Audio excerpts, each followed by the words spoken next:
Bismillah, alhamdulillah, wa salatu wa salam ala rasulillah wa ala alayhi wa sahbihi wa man wala. Assalamu alaikum wa rahmatullahi wa barakatuh. This is Foundations of Islam. We're doing Qasas al-Anbiya, kind of the seerah, the history of this message of Islam. We're talking about the Bani Israel when they had their kings and when they became the superpower and the greatest nation on earth. We're on part 3 of that with Prophet Sulayman Alayhi Salaam becomes their king and takes over for his father Dawood Alayhi Salaam. Sulayman was the son of Dawood Alayhi Salaam. He was made a prophet and he was basically had the greatest kingdom ever on earth. He was the greatest king of Bani Israel. Bani Israel became like a superpower at the time. They could defeat any army on the face of the earth. Sulayman alayhi salam was extremely wise, the most excellent of judges. He also, Allah mentions him as being awab, meaning somebody that turns back to Allah all the time, right? Anytime you get distracted from Allah, they turn right away back to Allah subhanahu wa ta'ala. We should try to be awab as well. And so Allah mentions in Surah Sa'ad, it's translated as it says, and to David we gave Solomon, an excellent servant. Indeed, he was one repeatedly turning back to Allah. And Surah Al-Anbiya, Allah mentions, he says, remember when Dawood and Sulayman both gave judgment concerning the field into which some people's sheep had strayed and grazed at night? And we witnessed the judgment they gave, and we gave Sulayman understanding of it. And we gave each of them wisdom and knowledge. And so there's a story here where two people come to Dawood alayhi salam. Dawood, though he's the king, he's a prophet, he also was the judge for the people, especially for the big important cases. And so what happened was these two men came. One man, he had sheep and one man had crops. And the man with the sheep, his sheep had gotten into the field of the other man and they ate up all of his crops. And so Dawood alayhi salam, he judged and he said that, well, since his sheep destroyed your crops, you get his sheep now, to be fair. And so the two men, they said, oh, they were going to accept that. But Sulayman alayhi salam, he had a better judgment and resolution. And he said that, how about instead, the man who got his crops eaten would keep the sheep temporarily, and he could use their wool to make money, and he could use their milk to make money.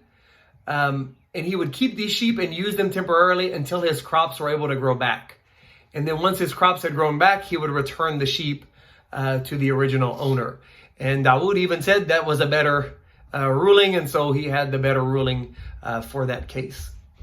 Another example of Sulayman's judgment, that's a very famous story, is that Allah's Messenger sallallahu alaihi wasallam, he said that there were two women, each of them had a child with her. And a wolf had come and had taken away the child of one of them. These were really young babies, newborn babies. It's hard to tell who they belong to, right? Who they look like. And so the lady started to argue over whose baby had been taken and whose baby was left. And so one of them said, the wolf took your child, this is my baby. And the other lady said, no, the wolf took your child, this is my child. And so they both took the case before Dawood. And he judged that the living child be given to the elder lady.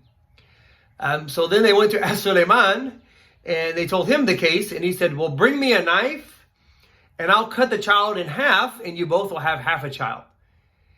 And the young lady said, may Allah have mercy on you, don't do that. She can have the baby, that baby is for her. And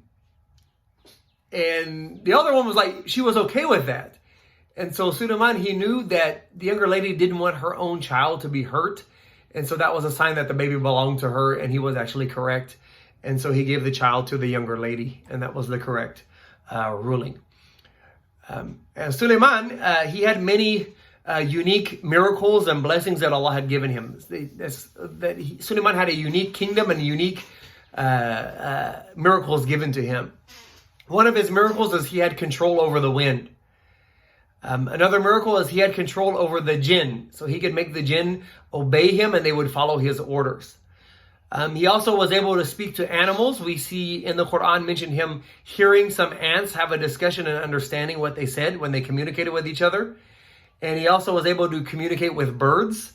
He had an army that had 3 different species in his army, right? His army was humans, jinn, and birds. And so this army was able to defeat any other army on the face of the earth. And Allah mentions in the Quran, in Surah Sabah, it says, and to Sulayman we subjected the wind. Its morning journey was that of a month, and its afternoon journey was that of a month. And we made flow for him a spring of liquid copper. And among the jinn were those who worked for him by the permission of his Lord. And whoever disobeyed amongst them from our command, we made them taste the punishment of the blaze.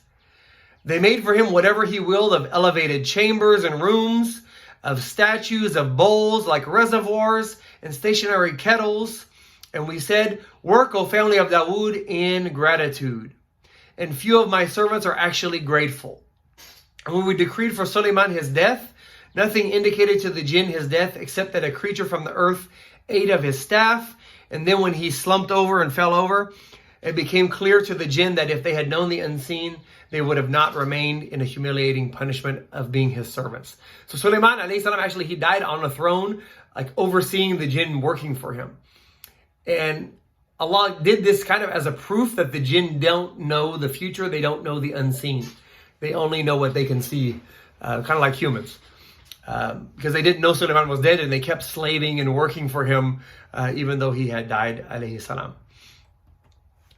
And Allah mentions that, and Sulayman inherited Dawood, and he said, O people, we've been taught the language of birds, and we've been given from all things.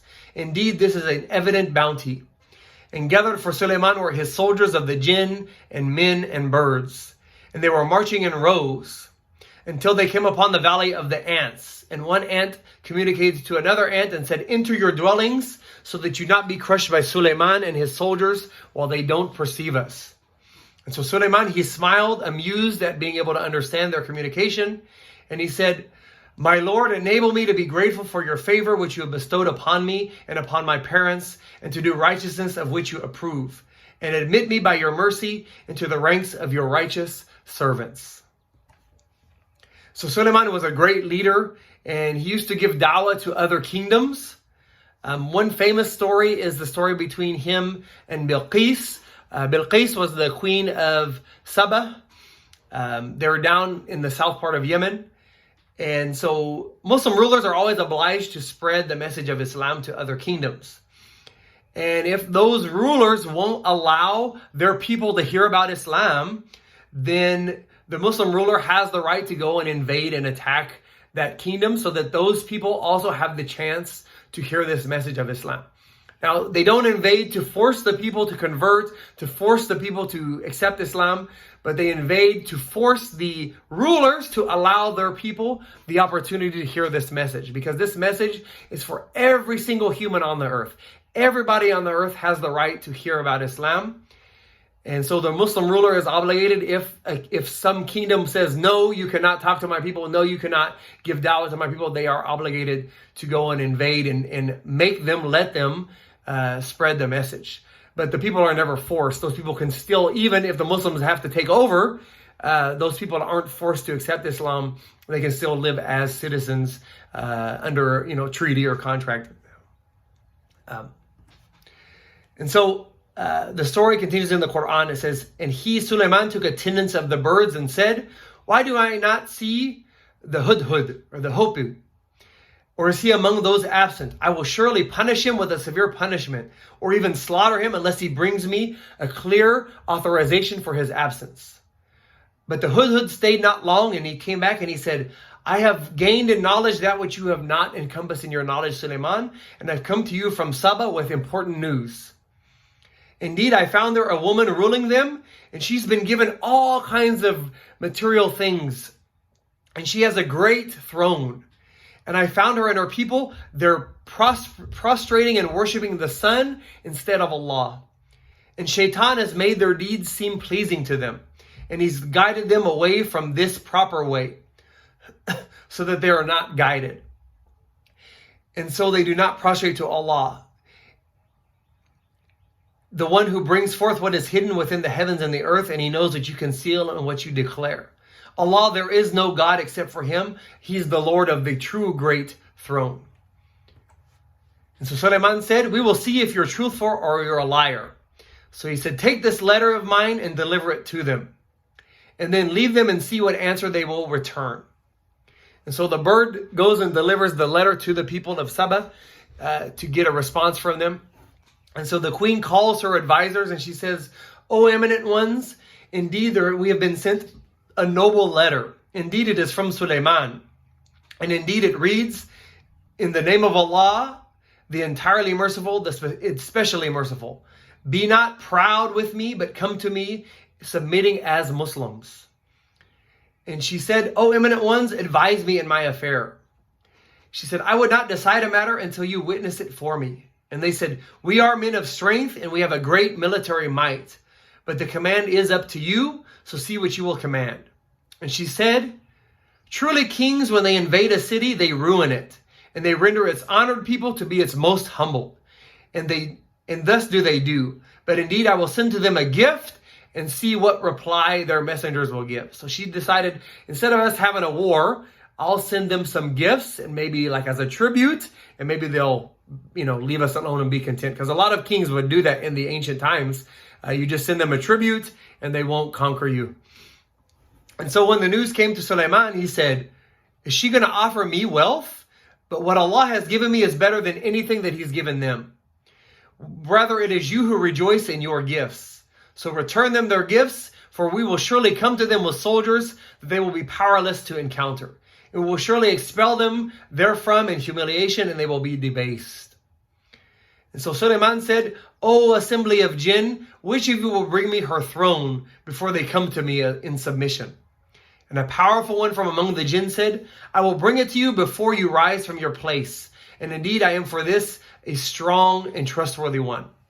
And then another one who has knowledge from the scripture said, I will bring it to you before your glance returns to you, like in the blink of an eye. And when Sulayman suddenly he saw it placed before him, he said, this is from the favor of my Lord to test me if I'll be grateful or ungrateful. And whoever is grateful, his gratitude is only for the benefit of himself. And whoever is ungrateful, then indeed my Lord is free of need and the most generous. And he said, disguise her throne, and we will see whether she'll be guided to the truth, or will she be of those who is not guided. And so when Bilqis arrived to visit with Sulayman to try to meet with him, it was said to her, isn't this your throne like this? And she said, it seems like it's just like mine. And we were given knowledge before her, and we have been Muslims. And then that which she was worshiping other than Allah had averted her from submission to him. And indeed, she was from the disbelieving people. And she was told to enter the palace. And then when she entered it, Sulayman, he had this kind of like a glass floor. And so she thought it was water because she'd never seen anything made like that. And so this is something made by his jinn. That's something that, hadn't been made. This technology didn't exist on the earth. And so she thought it was water. And so she pulled up her gown to try to walk and not get it all wet. And then she kind of uncovered part of her leg to try to walk on the water. And then Sulayman said, indeed, it is a palace whose floor is made smooth with glass. And she said, indeed, my Lord, I have wronged myself, and I submit to Solomon, I submit with Solomon to Allah, the Lord of the worlds.